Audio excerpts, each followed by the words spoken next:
Welcome to ThinkTech on OC16, Hawaii's weekly newscast on things that matter to tech and Hawaii. I'm Jay Fidell. And I'm Duke Oishi.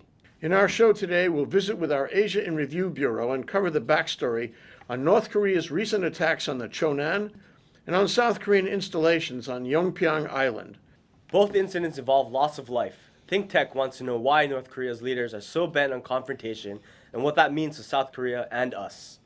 North Korean leader Kim Jong-il has recently promoted his young son, Kim Jong-un, to be a senior general in the North Korean army. One has to wonder why North Korea has escalated its provocations and what it hopes to achieve both internally and externally in Asia and with the U.S.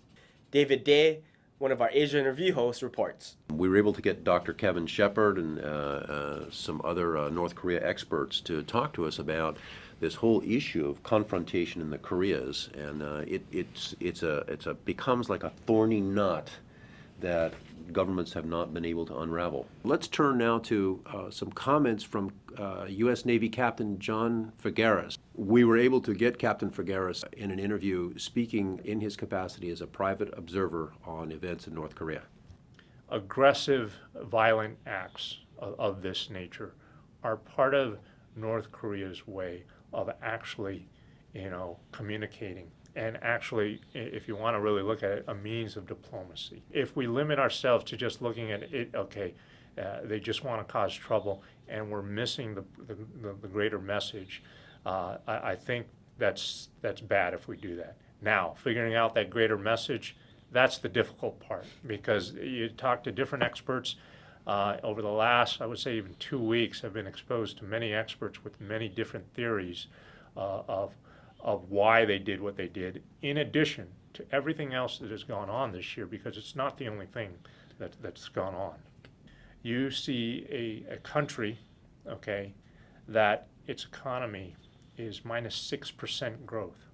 If you look at the region around it, South Korea, China, etc., tremendous growth within that area. I always like to say, Asia is quickly becoming the heartbeat of the economics of the world. What's driving it? I will agree on several issues that many of the experts talk about. One, there's an issue of succession that plays a key role in it. Is it the catalyst? It could be, and that's something that's still debatable. But there's also the issue of appearing strong to their own people. The North Koreans themselves, I think they realize that,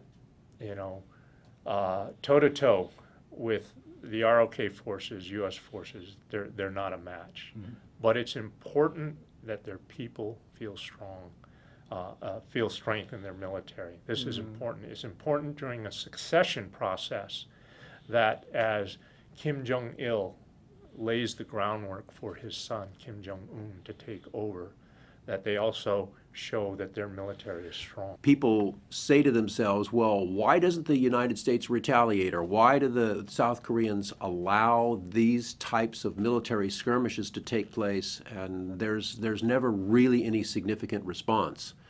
And one of the keys to answering that question has to be the situation that the metropolis of Seoul, Korea finds itself in terms of its location and proximity to the demilitarized zone. And for some insight into this hostage situation that Seoul finds itself in, we turn now to North Korean expert Dr. Kevin Shepard. Anytime that South Korea would run a military exercise from that island, it's sensitive for the reasons that North Korea doesn't feel that South Korea might deserve those islands, and also just because of the proximity to North Korea itself. Okay, so this is all by way of background now. Right. Let's get back. We're now on the annual exercise. Right. And what happened? South Korea fired some artillery rounds. It's my understanding that they were fired to the southwest, which would be the direct opposite direction from North Korea, as safe as possible. No way it could be threatening. North Korea claims that the shots were fired towards the north, and so they saw it as a threat, and so they retaliated. North Korea fired a total of somewhere around 100 artillery rounds, and these rounds killed 2 civilians, 2 Marines, and injured 18 other people, I believe, all of whom were military. What do you make of this whole thing, this incident? Are we going to war with, or the South Koreans and North Koreans going to war? Well, I guess the good news is I don't think that we'll see significant escalation. The bad news is we're still at war. The Korean War has yet to end. North Korea regularly demands the negotiation of a peace treaty to end the war. They pepper these demands with things like artillery fire and the sinking of the ROKS Chonan, which okay. makes it certainly more difficult to think about signing a peace treaty. But North Korea has been seeking an end of this war. I would say the North Koreans have been more vocal in seeking a peace treaty, which would legally be an end of the war. The problem is North Korea is seeking a peace treaty with the United States and not with South Korea. And why is that? Well, there are a number of reasons, but mostly just for legitimacy. I don't think that the deterrent or the ability to push back in the event of an attack would change significantly if our forces were gone. It would impact our regional strategy. Our troops are supposed to be in South Korea because there's a North Korean threat, but in reality, our troops in South Korea have other areas of interest as well. And so it would hurt our overall regional strategy to not be able to take advantage of the bases and the personnel on the peninsula. So are you saying that there is a China reason for American forces to be in Korea? Yes. We don't ever see much in the way of, or anything that I can recall, in the way of serious retaliation on the part of the South Koreans or the Americans. It's all some talk, right? And maybe some new fresh military exercises, whether or not they're scheduled. Right. But that's the response to those type of slaps. Am I mistaken? No, not at all. I think what we have done, not only recently, or not even in post-Cold War era, but since the Korean War, we have made very clear to North Korea that we fear any retaliation on our part would lead to escalation, and we do not want a second Korean War. If this type of skirmish escalated, South Korea has much, much more to lose than North Korea does. Well, so let's suppose that we reach that hypothetically. Why couldn't the combination of the South Korean armed forces and the U.S. military just shut down North Korea's retaliatory response without damage? Why couldn't they do that? Well, they could never shut it down entirely because North Korea is bunkered in. Their sights are dug into mountains. Their guns are rolled back into man-made caves because they are so hardened. These targets are so hardened. We would not be able to take out enough of them to prevent retaliation if we were to launch a preemptive strike. Preemptive strike. If North Korea struck first, we would know exactly where these rounds came from. Okay. Our radars and our satellites would tell us exactly where their gun positions are, and we would be able to take out most of them. But so they wouldn't be able to fire volley after volley after volley after volley. Okay. So what you're saying is they get off if the North Koreans move first in a serious attack, they get off a series of volleys. They get off enough rounds to destroy Seoul.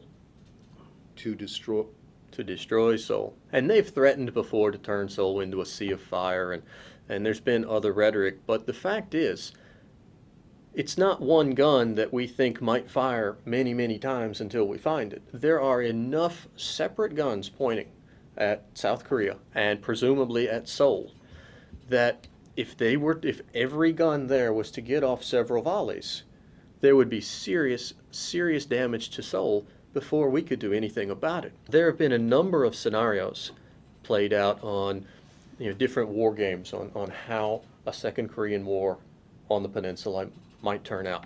In every scenario, South Korea ends up winning the war. Okay. They're just that in the end, the technological advances and the weaponry in South Korea will win the war. They kick in. In every scenario, Seoul is lost.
North Korean expert Dr. Kevin Shepard.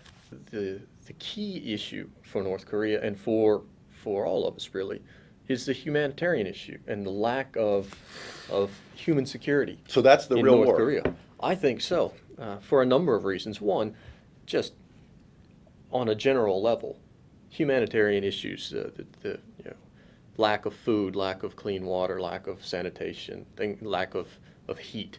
Those are important issues that we need to look at. But for a number of reasons, it's the lack of those in North Korea and the weakness of the economy that often prevents North Korea from being able to confidently approach its counterparts at six-party talks or inter-Korean talks or North Korea and the U.S. And we need to improve those conditions on a humanitarian basis, but also by improving those conditions, we can help to stabilize infrastructure in North Korea in order to allow North Korea to open up more to the outside world. If there were some catastrophic shift in North Korea, there's a significant likelihood that people would flee the country. North Korea shares borders with several different countries, and those countries at the moment aren't coordinating on how they would handle a refugee crisis. Does that mean there isn't an adequate disaster management plan in place to handle this war if it should happen tomorrow? Yes, absolutely. You cannot have an adequate plan in place unless all of the important players are coordinating. We need to eliminate or at least lessen the humanitarian crisis and remove the need or the desire to cross these borders and leave North Korea. And we need to do that by investing in North Korea in order to build up infrastructure and improve standards of living. The businesses that I'm looking at that invest in North Korea and that I advocate investment from the private sector. It's not going into the private sector in North Korea. There is no private sector in North Korea. But when they sign a joint venture, it's with a firm that's been created by the North Korean Like government. a state-owned Right. government enterprise, yeah. Right. So, but when they go in, what they do is they provide some capital. They provide jobs. Through those jobs, they provide wages and food and medical services for their employees. These are things that the North Korean government is incapable of doing. We've seen the complete collapse of the ration system. It's been part of the propaganda for a while that North Korea will open the doors to a strong and prosperous nation.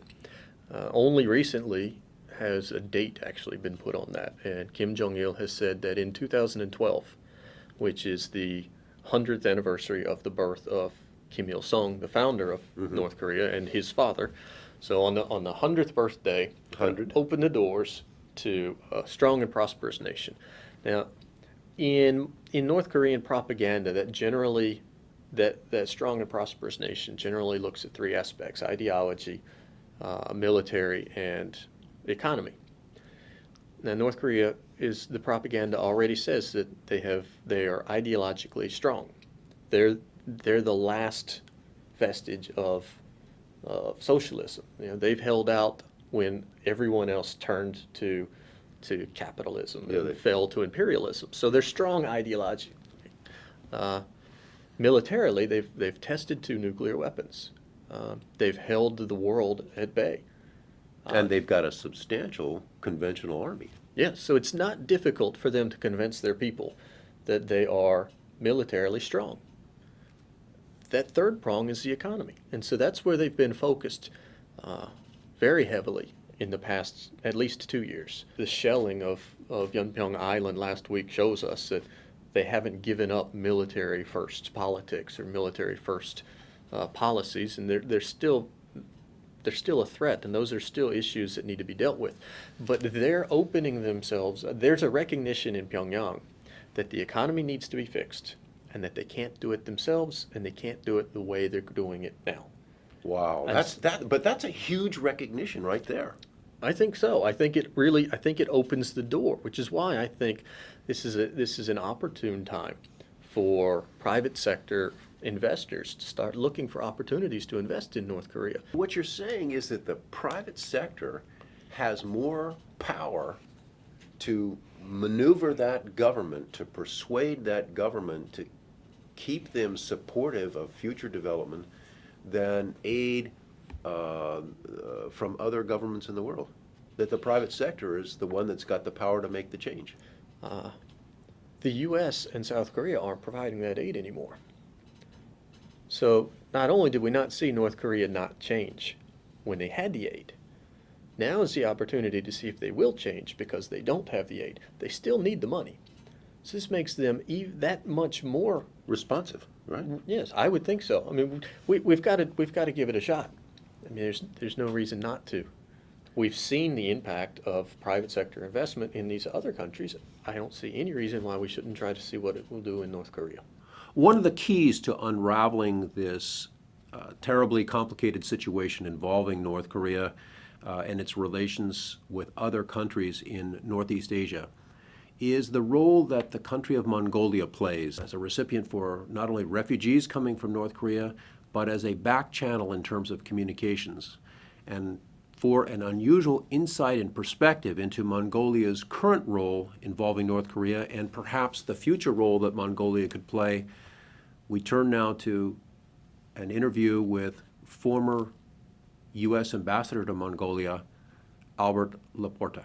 Mongolia has offered itself to be a channel to Pyongyang, and I think there has been some message sending back and forth. I think that obviously the influence of China on North Korea is far greater than that of Mongolia on North Korea. But I believe that nevertheless it is an alternative channel, if you will. What I want to do is focus on this whole issue of an implosion or a humanitarian crisis. In the event something like that were to happen, where does Mongolia fit as a potential resource for handling refugee problems? I mean, you got a country that's 3-4 million, you got a lot of land, Well, and it's not very far from the North Korean border across the Yalu River. Well, exactly. I think there are a couple of dimensions that are involved here. First of all is the human dimension, in which you have a situation where, as you correctly pointed out, there could be a large outflow of refugees from North Korea, and that refugee flow has to be managed. And I'm confident that the Mongolian government would cooperate with that, and the United Nations and the international community in general in obviously alleviating any humanitarian crisis that goes on. I think the area where Mongolia itself feels it can make a great contribution is helping North Korea to kind of fashion a private sector economy,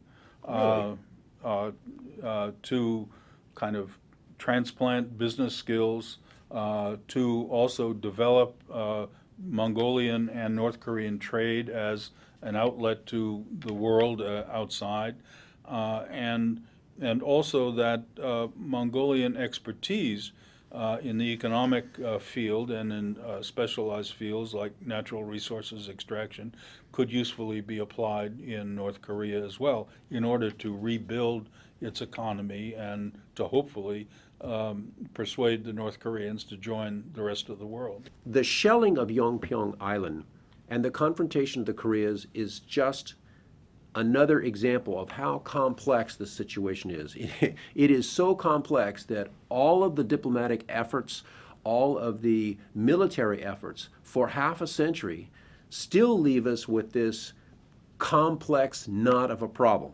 The real tip of the sword for unraveling this complex knot of confrontation in the Koreas, the tip of the sword is not a military solution.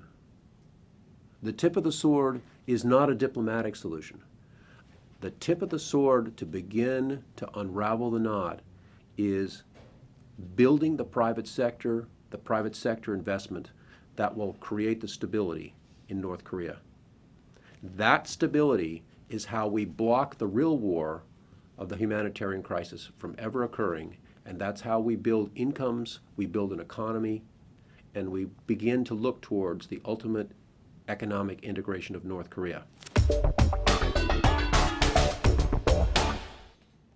Want a tech job? Need a tech worker? This could be your big opportunity. On December 29th, come down for HTDC's 11th Annual Science and Tech Fair, 4:30 to 8 o'clock p.m. at the Japanese Cultural Center.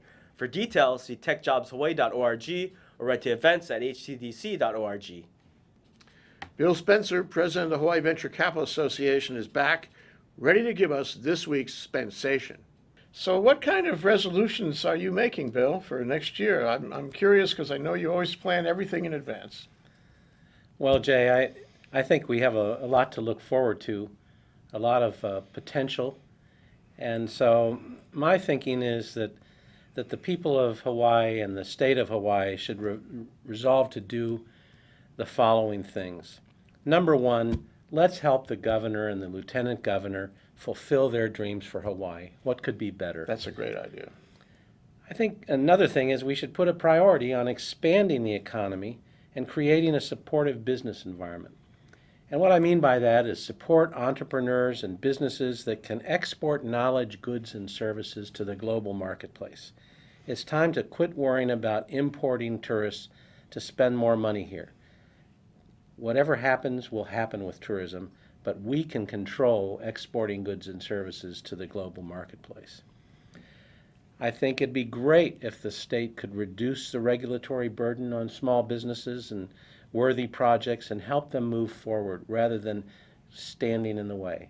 And sometimes it's not really the regulator's intention to stand in the way, but that's what happens. Let's be sensitive and move things forward. Service-oriented government. I think we need to help people buy in the local economy, buy things that are made locally, especially agricultural products. We've got to do our best to make sure that buying local doesn't cost so much more than buying from somewhere else. I don't know why this happens, but it certainly seems to be the case. Let's help people buy more in the local economy. Maybe that means more farmers markets, but we've got to have access. That's a great resolution. I think the parents and the Hanai parents and the grandmothers and the grandfathers and the uncles and aunties need to help their children, their keiki, understand the importance of a good education. You know, there's so many temptations and so many distractions living in a place as beautiful as we live, but our children need to understand that priority one is education. So the children also have to be able to look to a bright future, and there is a bright future ahead. Don't get distracted. Stay focused on getting a good education, and you and your family will be rewarded. That knowledge is the greatest gift you can give your child. Absolutely. I think it would also be great if the state could encourage and the Hawaii's richest people and institutions should start thinking about investing in their own backyard. It's really time to stop investing in Silicon Valley and New York and Massachusetts and Texas. Let's invest in our own backyard. What could be better than to help grow the economy from within? It takes a village, and we've got a lot of rich people in our village. Invest local. So if a lot of people just put a little bit of money into this, it would work great. Absolutely. I'd like to see people show more kindness to each other and more aloha for the Aina. It disturbs me greatly to take a walk in the park and just watch people throw their cigarette butts or their trash or their bottles or their fast food wrappers. I mean, what are they thinking? We live in paradise. Let's keep it that way. We got to take personal responsibility for that, and it starts with doing what's right. It starts with being proud of your environment, your state, your community. Absolutely. And we have a lot to be proud of. I also think that we've got to put the activists in their place. They are in the business of activism to make money. They really don't care about doing anything other than stopping things and getting rewarded by more donors. We either have to stop giving money to activists that aren't science-based, that aren't thoughtful, and that don't really care about what's truly good for Hawaii and our world.